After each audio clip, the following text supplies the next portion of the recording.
Hey everybody, it's Roya. Today I was thinking about that concept I developed during this painting, and I was trying to build on top of that concept. That concept was about how God was super duper real for people and how it's abstracted away so far in modern life that even a modern religious person would express something so abstract that sounds equal as if it doesn't exist.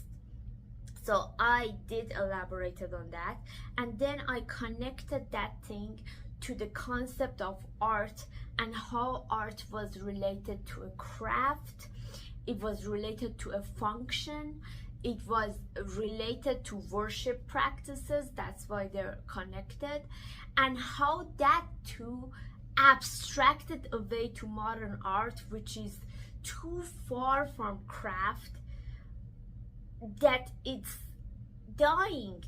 And that's a sad thing as far as I'm concerned, at least for me. And I would argue it is more existentially necessary for any person, even if they don't see themselves as somebody who's interested in art. This is much more existentially important that they might realize at the first glance. So the fact that we thought of art as craft-based, function-based, and then we try to connect ourselves to reality and perfect the craft over millennial and get to some kind of peak in Renaissance, and then we abstracted ourselves away from that and detached ourselves from the craft-based definition of art into purely aesthetic version, like it's all about abstract qualities that you cannot qualify, that leads to death of a concept.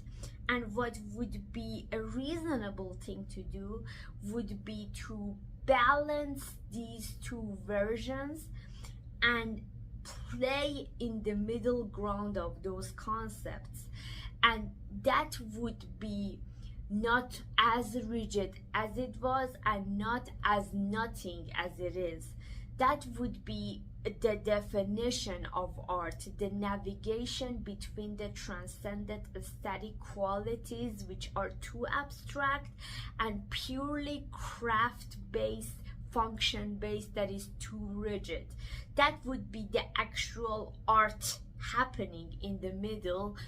And I think the forgotten thing in modern life would be the dedication to a craft, that it's needed to actualize the artistic vision that you have. You need craft to actualize the abstract aesthetic qualities that you might have in your mind. So let's go paint.